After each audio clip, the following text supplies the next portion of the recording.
नमस्कार दोस्तों, आज के इस वीडियो में मैं ब्लैक फंगस से रिलेटेड कुछ बात आपसे करने वाला हूं। और जो बहुत सारी बातें हैं ब्लैक फंगस के बारे में भ्रांति भी है और कुछ बातें हैं जो हम नहीं भी जानते हैं। तो मैंने बहुत कुछ मटेरियल कलेक्ट किया और उन कलेक्शंस के आधार पे मैं आपके सामने कुछ बातें रखना चाहूँगा ब्लैक फंगस के बारे में, कि ब्लैक फंगस हमारे देश में बाकी देशों के मुकाबले 70 गुना तेज़ी से फैल रहा है।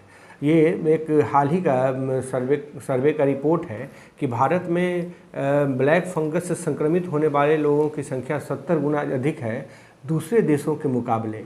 तो मैं इस वीडियो में ब्लैक फंगस के संक्रमण के जो लक्षण हैं और उनके कारण, और जब कारण हम समझ जाएंगे तो उनके बचाव के बारे में बात करूंगा, जो आधारित है मेरे बहुत सारे कलेक्शंस पे।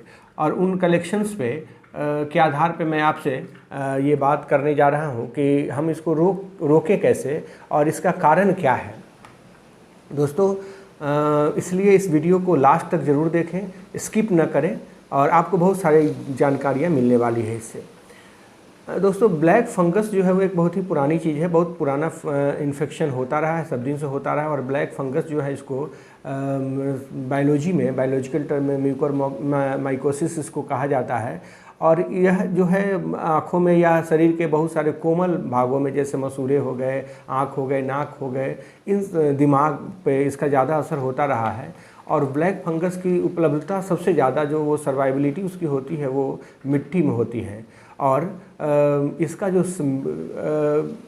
इसका जो डेवलपमेंट होता है, ये जो सर्वाइव करते हैं उसके लिए जिंक की उपस्थिति बहुत अहमियत रखती है। जिंक के अनुपस्थिति में, जिंक अगर नहीं मिले इनको तो ये सर्वाइव नहीं कर सकते हैं। एक रिपोर्ट है, हम लोगों ने बचपन में ये पढ़ा कि जिंक के प्रेजेंस में ही फंगस का डेवलपमेंट होता है, एग्जिस्टेंस होता है। तो आइए हम आपको बताएं कि आज हमारे कंट्री में लगभग 80,000 से अधिक मरीज हैं जो ब्लैक फंगस से संक्रमित हैं। और कुछ राज्यों ने तो इसको महामारी घोषित भी कर दिया है और उसके लिए अलग से महामारी के लिए जो ट्रीटमेंट होता है उस तरह का ट्रीटमेंट भी किया जाता है। और आज जब कोरोना का दूसरा लहर चल रहा है, दूसरे लहर के बाद तो ब्लैक फंगस के संक्रमण का एक बाहर सी, संक्रमित मरीजों की एक बाहर सी आ गई है। तो हमें ये जानना है कि ये ब्लैक फंगस जो है होता क्या है और इसके लक्षण क्या है। कभी कभी तो आप देखे होंगे बहुत सारे आजकल व्हाट्सएप यूनिवर्सिटी और फेसबुक यूनिवर्सिटी में कि उसका एक वीडियो भी आता है कि आँखों में सूजन होना, आँख से पीप आने लगता है, ब्लड आने लगता है। कुछ पेशेंट्स को जब सीवियरिटी बढ़ जाती है तो और उनकी मौत हो जाती है उसके कारण। कभी कभी तो आँख निकालना भी पड़ता है। तो ये उतना सीवियर कैसे हो जाता है और कैसे पेशेंट्स को ये होते हैं, इस पर हम बात करते हैं। सबसे पहले बात करते हैं कि ब्लैक फंगस का ये लक्षण क्या है, कैसे हम समझें कि हमको ब्लैक फंगस का इन्फेक्शन हो रहा है। तो दोस्तों, सबसे पहले आपके नाक में जलन महसूस होगी, नाक से खून या काला कुछ पदार्थ जो है वो रिसने लगेगा, पहली बात। दूसरा लक्षण कि नाक के चारों तरफ काला काला दाग हो सकता है कि उसमें दाग हो जाए।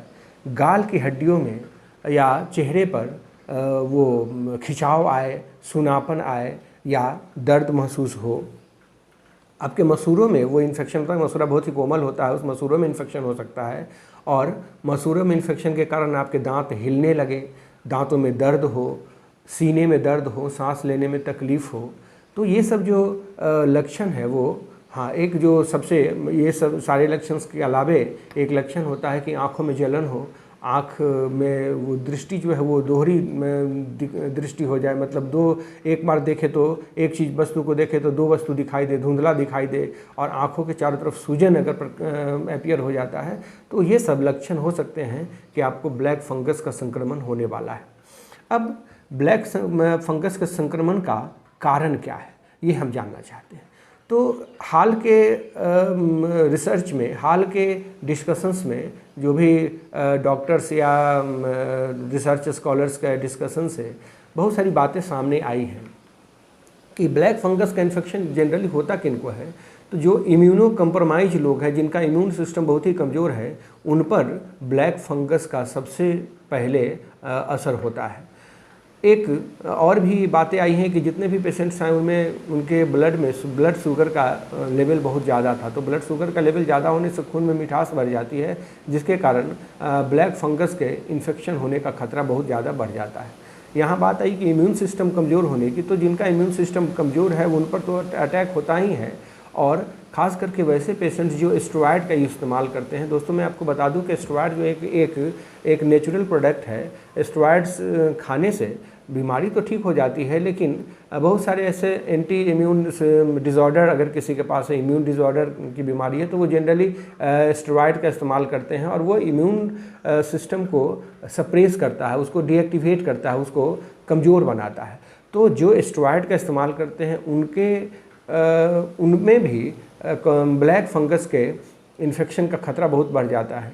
और हाल में देखा गया है कि कोरोना के दूसरे लहर के बाद जो कोरोना से ठीक हो चुके हैं पेशेंट्स, उनको ब्लैक फंगस इन्फेक्शन होने का खतरा बहुत ज़्यादा बढ़ गया है, और उनमें कॉमनली ब्लैक फंगस का इन्फेक्शन होता है। तो उसका जो कारण समझ में आता है वो 2 कारण है। पहला कि हमारे यहाँ इंडिया में जो मेडिसिन लेने का कल्चर है वो एक बड़ा अजीब है, बड़ा आश्चर्यजनक है कि जैसे विदेशों में अगर कोरोना हुआ है, उससे फीवर हुआ है, तो केवल पैरासीटामोल से उसको कंट्रोल किया जाता है, और वायरस है तो वायरस अपने आप एक टॉक्सिन छोड़ता है जो उसको मार देता है।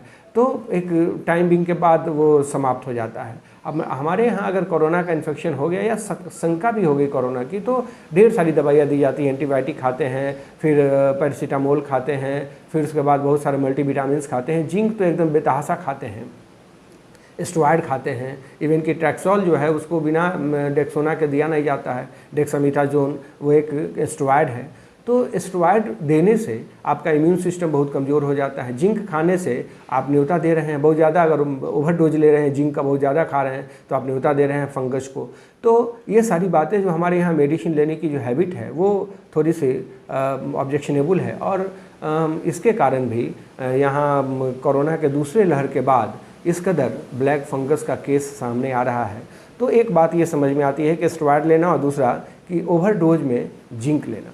दोस्तों हमें एक बात कभी नहीं भूलनी चाहिए कि हम जो कुछ भी खाते हैं या जो कुछ भी पीते हैं उसे हमारे पाचन तंत्र को पचाना होता है, किडनी को उसे छानना पड़ता है।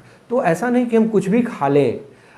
एक दौर सा चला कोरोना के पहले लहर के बाद कि हम अपने इम्यून सिस्टम को बहुत बूस्टअप कर लेते। इम्यून सिस्टम को बूस्टअप करने के लिए बहुत सारे इम्यूनो बूस्टर्स जो है वो इस्तेमाल किए जाने लगे।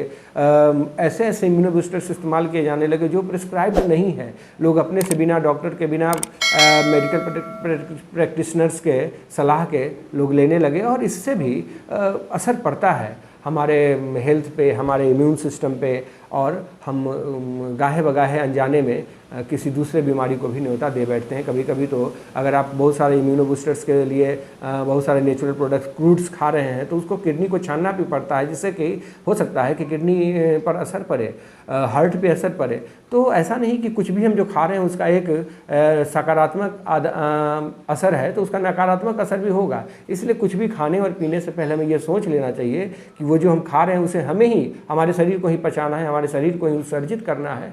तो हम वो बड़े सोच समझ के कोई दवा खाएं, या कोई भी इम्यूनो बूस्टर्स खाएं, या कोई भी सप्लीमेंट, फूड सप्लीमेंट खाते हैं, वो भी बहुत सोच समझ के खाना चाहिए कि इसके खाने से हमारे ऊपर क्या सकारात्मक क्या नकारात्मक प्रभाव पड़ने वाले हैं।